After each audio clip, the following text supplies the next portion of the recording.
Good morning, Smarter News. There's no such thing as going into a summer weekend quietly when it comes to this news cycle. We're going to cover a couple different things: Cuba, Black Lives Matter, benzene, a chemical found in sunscreen, apparently. We'll talk about that. And Britney Spears. And we're going to do that hopefully in about 5 minutes. I like to call these conversation starters. Any number of these stories that I just mentioned, we could do a deep dive on. But I just want to give you a little bit because these are some stories you might see today. And so I just want to equip you with a couple things to think about. So as I was looking for an update on Cuba this morning, one of the things that's really taking over the internet right now is a statement by Black Lives Matter, really criticizing the U.S. government's current policy against Cuba and saying that's part of the problem. You can turn on any cable news television network and you're going to see a huge debate about this. So let me just give you just a couple things.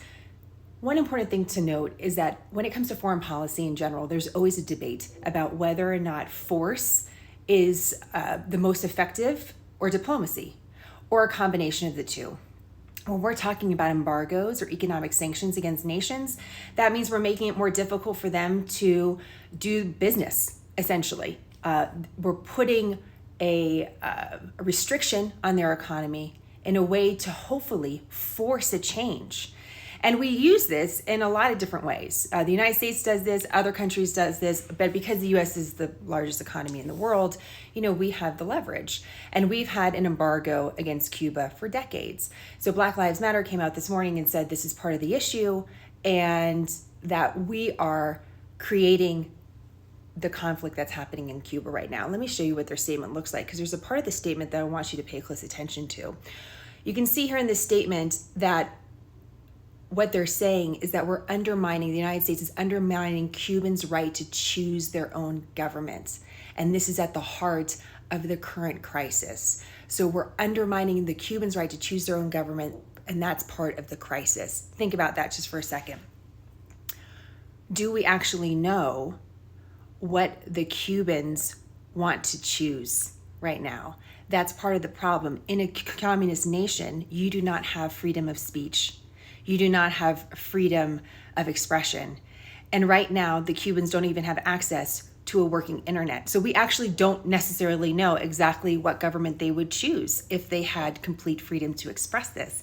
This is why Senator Marco Rubio, Governor Ron DeSantis of Florida are advocating to try to get a temporary internet service to the island so that we can continue to understand what's actually happening there. So just something to keep in mind. You're going to see a lot of debate over this topic of U.S. embargoes now, especially because of Black Lives Matter. It can be a very controversial group, but no, Senator Bernie Sanders came out earlier this week and said the U.S. embargo is part of the problem. So it's not just Black Lives Matter. It is a continuous debate. And one of the things we should think about is whether or not we have enough information right now when it comes to Cuba to really make informed opinions, because there's such a limited amount of information coming from the island. Does that make sense? So something just to think a little bit about. Okay, let's talk about what's going on with our economy, because I want to show you this as well. Every Thursday we get jobless claims. These are the number of Americans filing for unemployment every week. And so I want to show you this graph. We're now down to around 300,000. Look at that high point. That was at the height of the pandemic, where you had about 1 million people filing for unemployment every week. That was a big deal. During quote unquote normal times, you're down around 200,000. So this 300,000 number around that isn't necessarily normal times, but it's an important improvement. So I just wanted to make sure you knew that as well. All right, have you guys seen the headlines about what's going on with one of the big pharmaceutical companies here in the United States? That's Johnson & Johnson. There was a big breaking news alert about a recall for sunscreen yesterday. Did you see this? This has to do with a chemical called benzene. Benzene is a chemical that you could confront on a regular basis in your own life. Hopefully not at high levels, but let's say cigarette smoke, exhaust, it's in a lot of different things in small amounts. If a online pharmacy that is a very strong voice in doing looking at consumer goods and seeing what's in these consumer goods, actually released a statement back at the end of May and said that it looked at a bunch of sunscreens and found benzene in some of them. dozens of them, in fact. Johnson & Johnson is the biggest name to come out now months later and say actually they're going to recall some of their sunscreen because of these amounts of benzene. They say it's a very small amount. We don't actually know what the amount is. It's not necessarily in the sunscreen itself. It has something to do with the aerosol spray sunscreen. So these are a couple examples of it. I have a full list on our website, by the way, so you can see exactly what sunscreen it is. This is a sunscreen I use all the time. This is not on the list, thankfully, because I use it every day. But it does raise a question, doesn't it, about what's in some of these products. And so Johnson & Johnson is recalling all of these from the shelves. And actually, if you have some, apparently you can reach out to Johnson & Johnson and they'll compensate you for it. So anyways, just something to know about that. We'll continue to watch that story because it wasn't just Johnson & Johnson that this pharmacy found. They said it was dozens. So will we see other sunscreen companies come out? And is it only aerosols? Is that really the issue?